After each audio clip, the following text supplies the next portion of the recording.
एक बार की बात है, उदयपुर नामक गांव में करिश्मा अपनी माँ सरस्वती और पिता दयाराम के साथ रहती थी।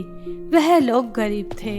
करिश्मा के पिता दयाराम गली गली जाकर फल बेचा करते थे और थोड़े बहुत ही पैसे कमा पाते थे, जिसकी वजह से करिश्मा का परिवार बहुत ज्यादा कठिनाइयों से गुजर रहा था। ऐसे ही समय बीत रहा था और एक दिन अचानक सड़क के किनारे करिश्मा के पिता फल बेच रहे थे। तभी एक ट्रक आता है और दयाराम को टक्कर मारकर चला जाता है। इसी एक्सीडेंट में दयाराम की मृत्यु हो जाती है। अब करिश्मा के परिवार को और भी ज्यादा दुखों का सामना करना पड़ा। करिश्मा की माँ सरस्वती बहुत ज्यादा रोती है। हे भगवान, हमारे ऊपर कैसा दुखों का पहाड़ टूट चुका। एक तो पहले ही घर का खर्चा बहुत मुश्किल से चलता था, अब क्या होगा मुझे तो कुछ भी समझ में नहीं आ रहा। करिश्मा के पिता हमें छोड़कर चले गए, अब घर कैसे चलेगा, करिश्मा की पढ़ाई कैसे होगी। माँ, आप परेशान मत होइए। आपको पता है मुझे सिलाई करने का कितना शौक था, तो बस मैं अपने फ्रेंड के यहाँ सिलाई सीखने जाती थी, जिसकी वजह से मुझे बहुत अच्छी सिलाई करनी आ गई। अगर आपके पास कुछ पैसे जमा हो तो हम एक सिलाई मशीन खरीद सकते हैं, उसी से मैं सिलाई करूँगी और हम घर का खर्चा चलाएंगे। नहीं नहीं बेटा, तुम सिलाई नहीं करोगी क्योंकि तुम्हारे पिताजी तुम्हें पढ़ाना चाहते थे। अगर तुम सिलाई करोगी तो पढ़ोगी कैसे? नहीं, तुम उनका सपना अधूरा नहीं छोड़ सकती। अगर मुझ पर सिलाई करनी आती होती तो मैं कर लेती, मगर मुझे सिलाई करनी नहीं आती। लेकिन मैं लोगों के घर जाकर काम तो कर सकती हूँ ना। हाँ, ये सही है। मैं घर घर जाकर लोगों के घरों में झाड़ू पोंछा करूँगी और तुम्हें बहुत पढ़ाऊंगी और घर का खर्चा भी चलाऊंगी।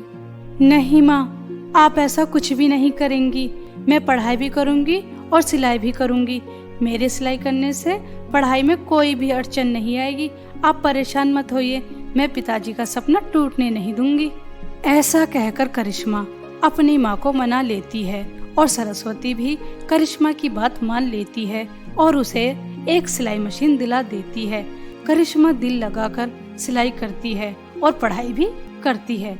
करिश्मा दिन में पढ़ाई करती और रात में जागकर सिलाई करती और इसी तरह उनके घर का खर्चा चल रहा था। करिश्मा के ही सामने एक लड़की करिश्मा के स्कूल में पढ़ा करती थी, काव्या। उसे सिर्फ घूमने का ही शौक था। वह स्कूल के बहाने अपने दोस्तों के साथ पार्क में घूमने जाया करती थी। ऐसे ही समय बीत रहा था और 10th क्लास का रिजल्ट आ जाता है। करिश्मा अपनी क्लास में फर्स्ट आती है, उसका बहुत नाम होता है। वहीं काव्या फेल हो जाती है, जिसके कारण काव्या की माँ काव्या को बहुत सुनाती है। काव्या, कुछ तो शर्म करो। वो देखो सामने दयाराम की बेटी करिश्मा रात में सिलाई करती है और दिन में पढ़कर फर्स्ट आई है, फर्स्ट, और तुम फेल हो गई। सिर्फ मुफ्त की रोटी तोड़नी आती है तुम्हें। तुमने तो मेरी सोसाइटी में नाक ही कटा दी। लोग क्या कहेंगे कि उस गरीब सरस्वती की बेटी फर्स्ट आई है और मेरी बेटी फेल हो गई। कहीं मुंह दिखाने के काबिल नहीं छोड़ा। काव्या को अपनी माँ की कही बातें बहुत ज्यादा चुभती हैं और काव्या को बहुत ज्यादा गुस्सा आ जाता है। काव्या करिश्मा को सबक सिखाने का सोच लेती है। नहीं करिश्मा की बच्ची, मैं तुझे नहीं छोड़ूंगी। तूने मेरी माँ के सामने मुझे बुरा बनाया है ना, तुझे तो मैं अच्छी तरह सबक सिखाऊंगी। अब तू देखना मैं तेरे साथ क्या करती हूँ। ऐसा कहकर काव्या एक प्लान बना लेती है कि उसे करिश्मा को कैसे सबक सिखाना है। और एक दिन करिश्मा के पास गांव के सरपंच की बीवी आती है अपने सालगिरह के लिए एक खूबसूरत सा लहंगा बनवाने के लिए। करिश्मा, मैंने सुना है कि तुम बहुत अच्छी सिलाई करती हो। मैं अच्छे बुटीक पर भी अपना लहंगा बनवा सकती थी, लेकिन मैंने तुम्हारा बहुत नाम सुना है, तो इसलिए मैं अपने सालगिरह के लिए तुमसे ही अपना लहंगा बनवाऊंगी। क्या तुम मुझे कल तक लहंगा बनाकर दे सकती हो? अगर लहंगा अच्छा लगा मुझे तो तुम्हें अच्छे पैसे भी मिलेंगे, इस बात की चिंता मत करना। जी बिल्कुल, आपने सही सुना। मुझे लहंगे बनाना बहुत अच्छे आते हैं। आप चिंता मत करना, आपका लहंगा बहुत अच्छा बनेगा। आप बेफिक्र हो जाएं, आपको कल तक लहंगा मिल जाएगा। सरपंच की बीवी खुश होकर वहां से चली जाती है। करिश्मा और सरपंच की बीवी की बातें काव्या सुन लेती है और उसे इसी मौके का इंतजार भी था। करिश्मा दिल लगाकर पूरी मेहनत से सरपंच की बीवी का लहंगा बहुत अच्छे से तैयार कर देती है और रात हो जाने के बाद काव्या चुपके से करिश्मा के घर चली जाती है और उस लहंगे में आग लगा देती है। आग लगाने के बाद काव्या बहुत ज्यादा हंसती है और कहती है, अब देखना करिश्मा की बच्ची, तुम्हारी पूरे गांव में कैसे थू थू होती है क्योंकि तुमने सरपंच की बीवी का लहंगा खराब किया है। इसकी तुम्हें भारी कीमत चुकानी पड़ेगी। हो सकता है कि तुम्हें इस गांव से भी निकाला जाए। सुबह होने के बाद सरपंच की बीवी अपना लहंगा लेने आती है। करिश्मा जैसे ही लहंगा लेने अंदर जाती है तो लहंगा पूरी तरह जला हुआ था, जिसे देखकर करिश्मा घबरा जाती है और बहुत ज्यादा परेशान होती है। अरे नहीं, ये क्या हो गया? लहंगा तो पूरी तरह जल गया और शाम को तो सालगिरह की पार्टी है। अब मैं क्या जवाब दूं? मुझे तो कुछ भी समझ में नहीं आ रहा। ये क्या हो गया? लहंगा कैसे जला? करिश्मा घबराई सहमी सहमी बाहर आ जाती है और सरपंच की बीवी से कहती है, आपका लहंगा पूरी तरह तैयार है, बस थोड़ा सा काम है। अगर मैं उसे भी पूरा कर दूं तो आपका लहंगा और भी ज्यादा खूबसूरत लगेगा। बस मुझे थोड़े समय की जरूरत है। अगर आप मुझे समय दे सकती हैं तो प्लीज दे दीजिए। हाँ हाँ, क्यों नहीं, तुम्हारे पास 5 बजे तक का समय है। अगर मेरा लहंगा और भी ज्यादा सुंदर लग सकता है तो तुम ये समय ले सकती हो। ऐसा कहकर सरपंच की बीवी करिश्मा को 5 बजे तक का समय देकर चली जाती है। करिश्मा बहुत ज्यादा परेशान होती है कि 5 बजे तक एक नया लहंगा कैसे तैयार करेगी। तभी करिश्मा की माँ करिश्मा से पूछती है, बेटा तुम इतना परेशान क्यों हो? तुमने तो लहंगा तैयार कर दिया था, फिर तुम्हारे चेहरे पर ये उदासी? सरस्वती की बातें सुनकर करिश्मा अपनी माँ को सब सच बता देती है कि जो लहंगा उसने तैयार किया था वो पूरी तरह जल गया है। अगर 5 बजे तक सरपंच की बीवी का लहंगा नहीं दिया तो उसकी बहुत भारी कीमत चुकानी पड़ेगी। करिश्मा की बातें सुनकर सरस्वती करिश्मा से कहती है, बेटा तुम परेशान मत हो। बहुत समय पहले की बात है, मेरी दादी ने एक जादुई लहंगे के कुएं के बारे में मुझे बताया था। अगर तुम उस जादुई लहंगे के कुएं को अपनी परेशानी बताओगी तो वो तुम्हारी मदद जरूर करेगा। ठीक है माँ, मैं उस जादुई लहंगे के कुएं के पास जाऊंगी और उसे अपनी परेशानी बताऊंगी। करिश्मा सरस्वती के बताए हुए जादुई लहंगे के कुएं के पास चली जाती है और वहां जाकर जादुई लहंगे के कुएं से कहती है, ए जादुई लहंगे के कुएं, मुझे तुम्हारी मदद की जरूरत है। मेरे साथ बहुत बड़ा अनर्थ हो गया। अगर आप मेरी मदद कर सकते हो तो प्लीज मेरी मदद कर दो। मुझे एक जादुई लहंगा चाहिए। आज सरपंच की बीवी की सालगिरह है। अगर मैंने 5 बजे तक लहंगा नहीं दिया तो मेरे पूरे गांव में थू थू हो जाएगी और मेरे परिवार को भी इस गांव से निकाला जा सकता है। हम लोग बहुत गरीब हैं, अपना घर छोड़कर कहाँ जाएंगे। मैं सिलाई कर कर कर अपने घर का खर्चा चलाती हूँ। प्लीज मेरी मदद कर दो। ऐसा कहकर करिश्मा रोने लगती है। तभी जादुई लहंगे के कुएं से एक आवाज आती है, करिश्मा तुम बहुत सच्ची हो। तुमने अपनी सारी परेशानी सच सच मुझे बता दी है, इसलिए मैं तुम्हारी मदद ज़रूर करूँगा। मैं तुम्हें एक जादुई लहंगा देता हूँ। इसकी मदद से तुम बहुत सारे लहंगे तैयार कर सकती हो और उन्हें बेच कर तुम अपनी गरीबी भी दूर कर सकती हो। ऐसा कहकर जादुई लहंगे का कुआं करिश्मा को एक जादुई लहंगा देता है। करिश्मा जादुई लहंगा लेकर बहुत ज्यादा खुश होती है और खुशी खुशी अपने घर आ जाती है।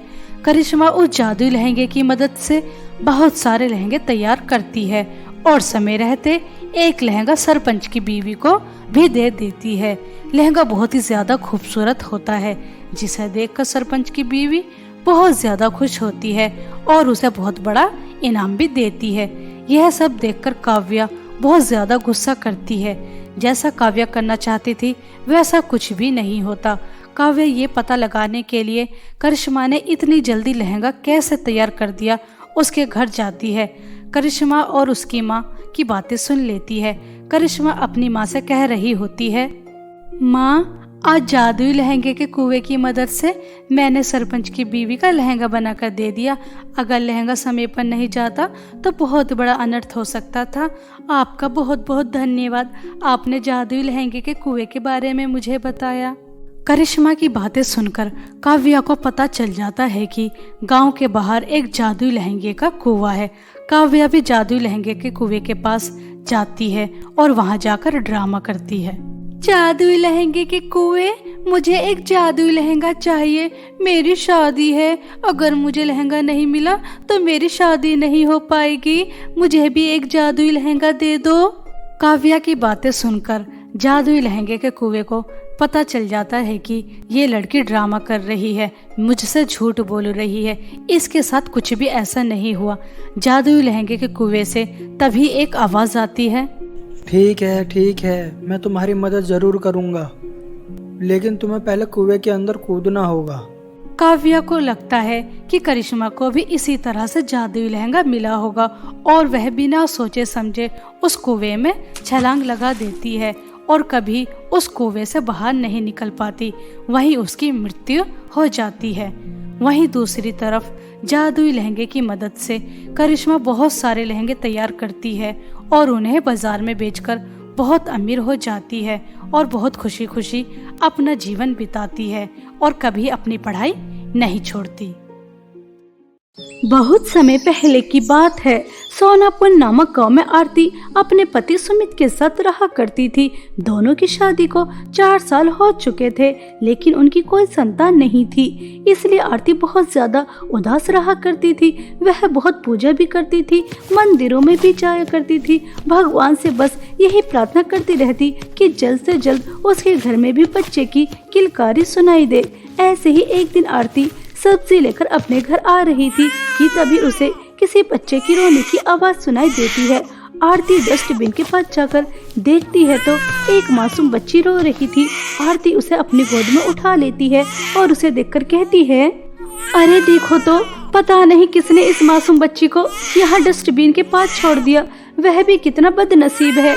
ऊपर वाला भी गजब करता है, जिसे बच्चों की जरूरत नहीं होती उसे बच्चे दे देता है और जिसे जरूरत होती है उसे देता नहीं है। तुम रो मत प्यारी बच्ची, आज से मैं तुम्हारी माँ हूँ और मैं तुम्हारा नाम मुस्कान रखती हूँ। मैं ही तुम्हारी देख रेख करूँगी। ऐसा कहकर आरती मुस्कान को अपने साथ घर लेकर आ जाती है और सुमित भी मुस्कान को देखकर बहुत खुश होता है। ऐसे ही समय बीत रहा था और मुस्कान के शुभ कदम से आरती भी मां बन जाती है। उसके घर भी एक बहुत प्यारी परी जैसी बेटी जन्म लेती है, जिसका नाम वह सपना रखती है। आरती बहुत खुश थी कि वह 2 बेटियों की मां है। ऐसे ही समय बीत रहा था। मुस्कान और सपना बड़ी हो चुकी थी, लेकिन सपना मुस्कान को बिल्कुल भी पसंद नहीं करती थी, क्योंकि वह उसकी तरह सुंदर नहीं थी। मुस्कान का रंग सांवला था और चेहरे पर निशान भी थे और ऊपर से वह उसकी सगी बहन भी नहीं थी। इसलिए हमेशा सपना मुस्कान को खरी खोटी सुनाती रहती। ऐसे ही एक दिन मुस्कान सपना से कहती है, सपना, कल मेरा जन्मदिन है। मैं सोच रही थी कि तुम मेरे साथ शॉपिंग करने चलती तो अच्छा रहता, क्योंकि मैं सोच रही थी मेरे जन्मदिन पर हम दोनों एक जैसी ही फ्रॉक पहने। इसलिए मैं तुम्हें अपने साथ लेकर जाना चाहती हूँ। तुम चलोगी ना? क्या कहा? तो जैसे काली बंदरिया के साथ मैं शॉपिंग करने जाऊंगी? तूने अपनी शक्ल कभी आईने में देखी है? मैं कहाँ अप्सरा से सुंदर और तू कहाँ काली कलूटी, और होगी भी क्यों ना, तू मेरी सगी बहन थोड़ी ना है। तू तो कूड़ेदान से उठाई गई है। मैं तो मेरी माँ की तरह सुंदर हूँ, तेरी माँ भी तेरी तरह काली कलूटी बंदरिया की तरह ही दिखती होंगी। तू गई बिल्कुल अपनी माँ पर। और मुझे कोई खुशी नहीं है तेरे जन्मदिन की, इसलिए मैं तेरे साथ शॉपिंग करने नहीं जाऊंगी अपनी इंसल्ट कराने के लिए। देखो तो काली कलूटी मुझे अपने साथ लेकर जाना चाहती है। सपना, मुझे नहीं पता कि मुझे किसने जन्म दिया, लेकिन मेरी माँ आरती माँ है। मैंने इन्हें ही सब कुछ माना है और मैं तुम्हें भी अपनी बहन मानती हूँ। प्लीज तुम भी मुझे अपनी बहन मान लो। रंग रूप से क्या होता है, तुम मेरे काले रंग की वजह से मुझसे बात नहीं करती, मेरे साथ घूमने नहीं जाती, मुझे बिल्कुल भी अच्छा नहीं लगता। तुझे अच्छा लगे या बुरा, इससे मुझे कोई फर्क नहीं पड़ता। और हाँ, ये बात सच है, तेरी बदसूरती की वजह से मैं तुझे पसंद नहीं करती। तेरी वजह से मेरी बहुत इंसल्ट होती है, इसलिए चुपचाप अकेले शॉपिंग करने जा, मैं नहीं जाऊंगी। बेचारी मुस्कान, वह अपनी बहन के प्यार के लिए तरसती थी। वह चाहती थी कि सपना भी उसे अपनी बड़ी बहन माने और वह भी बहनों की तरह प्यार से रहे, लेकिन हमेशा सपना मुस्कान की इंसल्ट कर कर, उसका मजाक उड़ाकर उसे दुखी कर देती। मुस्कान शॉपिंग करने चली जाती है और अगले दिन अच्छे से तैयार होकर आ जाती है। आरती और सुमित भी बहुत खुश थे। तभी आरती मुस्कान से कहती है, मुस्कान बेटा, मैंने तुम्हारा केक ऑर्डर तो कर दिया है, लेकिन पता नहीं अभी तक क्यों नहीं आया। सुमित जी, मुझे लगता है कि हमें अपनी प्यारी बिटिया का केक खुद ही जाकर लेकर आना चाहिए, और हमने अपनी प्यारी बिटिया के लिए गिफ्ट भी तो नहीं लिया। इसलिए मुस्कान बेटा, तुम बस थोड़ा इंतजार करो, बस हम तुम्हारा केक और गिफ्ट लेकर आते हैं। और तुम इस फ्रॉक में बहुत प्यारी लग रही हो। मम्मी, आप भी बहुत अच्छा मजाक कर लेती हैं, और ये काली कलूटी बंदरिया सुंदर लग रही है। कहाँ से? मुझे तो ऐसा लग रहा है जैसे काले कुएं ने अच्छे कपड़े पहन लिए हो, और ये काली कलूटी सुंदर। मेरी तो हंसी भी नहीं रुक रही। सपना, मुस्कान तुम्हारी बड़ी बहन है, यह तुम किस तरह से बात कर रही हो? मुस्कान मुझे बहुत प्यारी है, और इंसान रंग रूप से सुंदर नहीं होता, दिल से सुंदर होता है। मुस्कान बेटी का दिल बहुत सुंदर है, हमेशा मजबूर लोगों की मदद करती है, बड़ों का आदर करती है, मेरा और सुमित जी का कितना सम्मान करती है। सब गुण है मेरी मुस्कान बेटी में। आज के बाद मैं तुम्हें मुस्कान की इंसल्ट करते हुए ना देख लूं, यह बात अच्छी तरह समझ लेना। ऐसा कहकर आरती और सुमित मुस्कान के लिए केक और गिफ्ट लेने के लिए चले जाते हैं, और वह लेकर भी आ रहे थे कि तभी रास्ते में दोनों का एक्सीडेंट हो जाता है, और उस एक्सीडेंट में दोनों की मृत्यु। जब ये खबर मुस्कान और सपना को लगती है तो दोनों बहनें बहुत ज्यादा फूट फूट कर रोती हैं। नहीं नहीं माँ, पिताजी, यह सच नहीं हो सकता। आप हम दोनों बहनों को इस तरह से अकेला छोड़ के नहीं जा सकते। प्लीज प्लीज अपनी आंखें खोलिए माँ, पिताजी, अपनी आंखें खोलिए और मुझे बर्थडे विश कीजिए। हम तो सब पार्टी एंजॉय करने वाले थे, केक काटने वाले थे, यह क्या हो गया? हमारी खुशियों को किसकी नजर लग गई? माँ, पिताजी, प्लीज प्लीज अपनी आंखें खोलिए। काली कलूटी बंदरिया, यह ड्रामे ना किसी और को दिखाना। मुझे सब पता है, यह सब कुछ तेरे इस मनहूस बर्थडे की वजह से हुआ है। ना मम्मी पापा तेरे लिए बर्थडे गिफ्ट और केक लेने जाते, और ना वो इस तरह से मुझे अकेला छोड़ कर जाते। ये सब कुछ तेरी मनहूसियत की वजह से हुआ है। जरूर तो अपनी माँ के लिए भी मनहूस होगी, तभी तो उन्होंने तुझे डस्टबिन के पास छोड़ा। आज तेरी उसी मनहूसियत ने मेरे मम्मी पापा को छीन लिया। काली बंदरिया, मेरी नजरों से दूर हो जा। मुस्कान सपना को कुछ नहीं कहती। कहीं ना कहीं मुस्कान भी खुद को कसूरवार समझ रही थी। कुछ समय बाद आरती और सुमित का दाह संस्कार हो जाता है, और सपना और मुस्कान की देखरेख के लिए उनकी दादी आ जाती हैं, और वह भी मुस्कान को बिल्कुल पसंद नहीं करती। सपना, मेरी परियों जैसी पोती, आजा मेरे पास आजा। आरती और सुमित के बारे में सुना, बहुत अफसोस हुआ। जैसे ही मेरी तीर्थ यात्रा पूरी हुई, मैं तुरंत तुम्हारे पास आ गई। यह सब कुछ इस काली कलूटी मनहूस की वजह से हुआ है। मेरी पोती से उसके माँ बाप छीन लिए। अब यहाँ खड़ी होकर क्या कर रही है? चल जल्दी से मेरे लिए सूप बना के लेकर आ, भूख लग रही है। जी दादी जी, मैं आपके लिए बहुत स्वादिष्ट सूप बनाऊंगी, आपको बहुत पसंद आएगा। सुन खाली कलूटी, मुझे दादी कहने की जरूरत नहीं है। मेरी सिर्फ एक ही पोती है, वो है सपना। तो जैसी बदसूरत और मनहूस को मैं अपनी पोती नहीं मानती। मेरी तो सुंदर परियों जैसी पोती है सपना, मेरी प्यारी बच्ची। मुस्कान बेचारी दादी के लिए सूप बनाती है, उनकी बहुत सेवा करती है, रात को उनके पैर दबाती है, सर की मालिश करती है, ताकि वह भी सपना की तरह उससे प्यार कर सके। लेकिन ऐसा कुछ भी नहीं होता। ऐसे ही समय बीत रहा था। एक दिन राजमहल द्वारा एक अनाउंसमेंट की जाती है। सुनो सुनो सभी, गौर से सुनो। इस गांव में जो भी विवाह योग्य लड़की है, वह कल राजमहल में आ जाए, क्योंकि रानी मोहिनी अपने इकलौते बेटे राजकुमार विराट की शादी कराना चाहती हैं। जो भी लड़की रानी मोहिनी को पसंद आएगी, वह राजकुमार विराट से उसकी शादी करा देंगी। यह अनाउंसमेंट सुनकर सभी लड़कियां बहुत ज्यादा खुश होती हैं और मुस्कान अपनी दादी से जाकर कहती है, दादी आपको पता है रानी मोहिनी अपने इकलौते बेटे राजकुमार विराट की शादी इस गांव की सुंदर लड़की से कराना चाहती हैं, इसलिए उन्होंने सभी को आमंत्रित किया है। मैं तो बहुत सुंदर तैयार होकर जाऊंगी, देखना मेरी सुंदरता में 4 चांद लग जाएंगे और राजकुमार विराट को तो मैं ही पसंद आऊंगी, उनसे तो मेरी ही शादी होगी, मैं बनूंगी महारानी।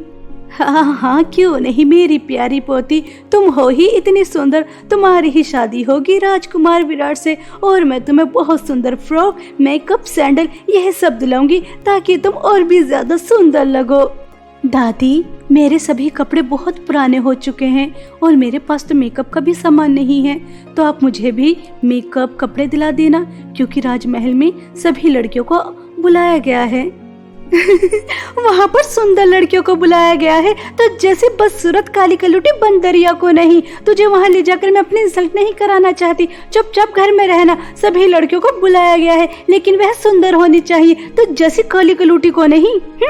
हाँ हाँ सही तो कह रही है मेरी पोती, अपनी काली शक्ल लेकर तू वहाँ नहीं जाएगी, तेरी वजह से मेरी पोती की और इंसल्ट होगी। रानी मोहिनी तो जैसी काली कलूटी को अपने घर की नौकरानी ना बनाए, बहुरानी बनाना तो बहुत दूर की बात है। देखो तो काली कलूटी कैसे सपने देख रही है राजकुमार विराट की पत्नी बनने के। मैं तुझे कुछ नहीं दिलाने वाली, चुपचाप घर में झाड़ू पोंछा कर, यही तेरी औकात है, इससे ज्यादा नहीं। चल सपना मेरी प्यारी पोती, हम शॉपिंग कर कर आते हैं। जब तक हम शॉपिंग कर कर आते हैं घर के सारे काम हो जाने चाहिए और हमारे लिए खाना भी बन जाना चाहिए।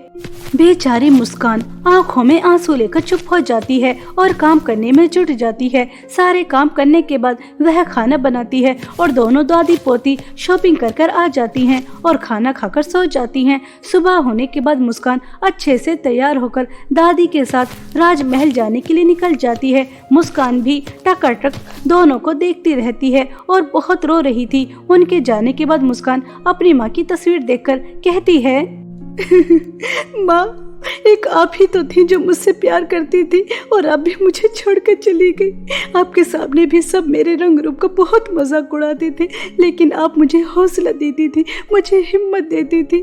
लेकिन आपके जाने के बाद मैं पूरी तरह से टूट चुकी हूँ। बाहर वाले तो मेरे रंग रूप का मजाक उड़ाते ही हैं, लेकिन सपना भी मुझे अपनी बहन नहीं मानती और दादी भी मुझे अपनी पोती नहीं मानती। पता नहीं मुझे किस किस नाम से पुकारती है, काली कलूटी, मनहूस, काला साया, अमावस की रात। यह सब सुन सुनकर मैं थक चुकी हूँ। गांव की सभी लड़कियां आज राजमहल में एंजॉय कर रही होंगी और मैं यहाँ घर में सिर्फ अपने रंग रूप की वजह से। माँ मुझे आपकी बहुत याद आ रही है। इस तरह से मुस्कान बहुत रो रही थी कि तभी वहाँ पर उसकी स्वर्गवासी माँ की आत्मा आती है और वह मुस्कान से कहती है, मुस्कान मेरी प्यारी बच्ची ऐसे नहीं रोते, आज भी मैं तुम्हारे साथ हूँ। तुम राजमहल जरूर जाओगी और जैसा तुम्हारा दिल सुंदर है बिल्कुल ऐसी ही सुंदरता के साथ बेटा मैं तुम्हें जादुई पाउडर और जादुई लिपस्टिक देती हूँ। जादुई पाउडर से तुम बहुत ही ज्यादा सुंदर हो जाओगी और जादुई लिपस्टिक की मदद से तुम्हारे पास बहुत सुंदर कपड़े आ जाएंगे और तुम उड़ते हुए राजमहल पहुँच जाओगी। लेकिन बेटा याद रखना, तुम अमावस वाले दिन भूल कर भी घर से बाहर मत निकलना, वरना बेटा अनर्थ हो जाएगा। बस तुम्हें यही एक बात याद रखनी है, ठीक है? अपना ख्याल रखना और राजमहल में बहुत एंजॉय करना, ठीक है बेटा? अपनी माँ की बातें सुनकर मुस्कान बहुत ही ज्यादा खुश हो जाती है और वह अपनी माँ का दिया हुआ जादुई पाउडर लगाती है तो वह बहुत ही ज्यादा सुंदर हो जाती है, मानो जैसे अभी आसमान से सुंदर परी उतरी हो। और जादुई लिपस्टिक लगाने के बाद उसके सादे से कपड़े एक सुंदर गाउन में बदल जाते हैं और वह उड़ते हुए राजमहल पहुँच जाती है। मुस्कान की सुंदरता देखते ही सब पागल हो जाते हैं और बस सब उसे ही देखते रहते हैं। राजकुमार विराट को भी मुस्कान बहुत ज्यादा पसंद आती है और रानी मोहिनी को भी। वह मुस्कान को ही अपनी बहू बनाने का फैसला करती हैं। यह सब देखकर सपना आग बबूला हो जाती है। तो मुझे हमारे गांव की नहीं लग रही, कहाँ से आई है? सच सच बताना, इतनी सुंदर लड़की हमारे गांव में तो नहीं थी। पूरे गांव में सिर्फ मैं ही सुंदर थी, इसलिए मुझे बता कि तू कौन है। सपना मैं हूँ तुम्हारी बड़ी बहन मुस्कान। यह सुनकर तो सपना और भी ज्यादा गुस्से में आ जाती है कि कितनी काली कलूटी बदसूरत दिखने वाली इतनी ज्यादा सुंदर कैसे हो गई और उसकी शादी राजकुमार विराट से क्यों हो रही है। घर जाने के बाद सपना अपनी दादी से कहती है, दादी यह काली कलूटी बदसूरत, इसका नसीब तो देखो कितना अच्छा है। बचपन में जब इसके माँ बाप ने इसे डस्टबिन के पास फेंक दिया तो माँ उठा के लेकर आ गई और आज इसे इतनी ज्यादा सुंदरता मिल गई जिसकी मदद से राजकुमार विराट से इसकी शादी हो रही है। यह महारानी बनने वाली है। नहीं नहीं दादी, ऐसा नहीं हो सकता, आपको पता लगाना होगा आखिर यह चमत्कार कैसे हुआ। हाँ बेटा, कह तो बिल्कुल ठीक रही है, हमें पता लगाना होगा। राजकुमार विराट से तो सिर्फ तुम्हारी शादी होनी चाहिए, इस मनहूस की नहीं। इस तरह से दोनों दादी पोती मुस्कान के ऊपर नजर रखने लगती हैं और एक दिन दोनों को पता चल जाता है कि मुस्कान के पास जादुई पाउडर और जादुई लिपस्टिक है जिसकी मदद से वह इतनी ज्यादा सुंदर हो गई। और दोनों दादी पोती जादुई पाउडर और जादुई लिपस्टिक चुरा कर लेकर आ जाती हैं और बहुत खुश होती हैं। और जैसे ही सपना वह जादुई पाउडर और जादुई लिपस्टिक लगाती है तो वह बहुत सुंदर हो जाती है। अरे वाह सपना बेटा, तू तो बहुत ही ज्यादा सुंदर लग रही है, उस मनहूस से भी ज्यादा। तेरी सुंदरता को देखकर तो राजकुमार विराट दीवाना ही हो जाएगा। तू अभी जा और रानी मोहिनी को मुस्कान की बच्ची के खिलाफ भड़का करा। दादी और सपना को ये नहीं पता था कि अमावस वाली रात को जादुई पाउडर और जादुई लिपस्टिक लगाकर घर से बाहर नहीं निकलना था। सपना खुशी खुशी राजमहल पहुंच जाती है और वहां जाकर रानी मोहिनी से मुस्कान के खिलाफ अनाप शनाप कहने लगती है। तभी रानी मोहिनी कहती हैं, इतनी बदसूरत लड़की हमने आज से पहले कहीं नहीं देखी। तुम खुद को सुंदर बता रही हो, क्या तुमने अपनी शक्ल आईने में कभी नहीं देखी? अगर तुम खुद को आईने में देख लो तो डर जाओ और तुम हमसे आकर बात कर रही हो, हमारी होने वाली बहू के बारे में अनाप शनाप बोल रही हो।